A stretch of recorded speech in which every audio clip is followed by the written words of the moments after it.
Pour beaucoup de gens, c'est très compliqué de faire la différence entre l'estime de soi et la confiance en soi. Si on veut essayer de donner une définition, ou en tout cas de les différencier, la confiance en soi relève de l'expression publique, de l'action.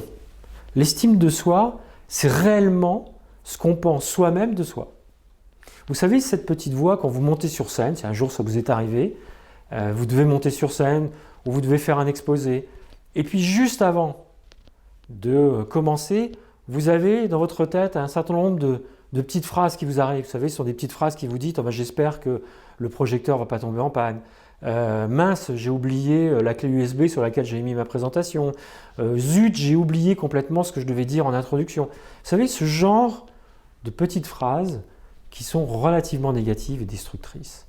Et l'estime de soi, c'est ça, c'est qu'est-ce que réellement vous pensez de vous.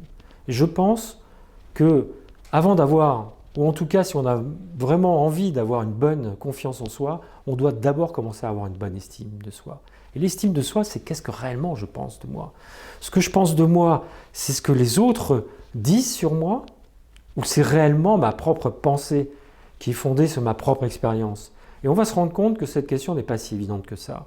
Mais comme je le dis souvent dans plusieurs de mes vidéos, il y a en tout cas un triptyque qui est extrêmement important à mes yeux pour la réussite, c'est vraiment à réussir à gérer ses émotions, ce qu'on appellera l'intelligence émotionnelle, l'estime de soi et la confiance en soi. Et les trois sont absolument indispensables si on veut construire un socle qui soit puissant, qui nous permette de progresser.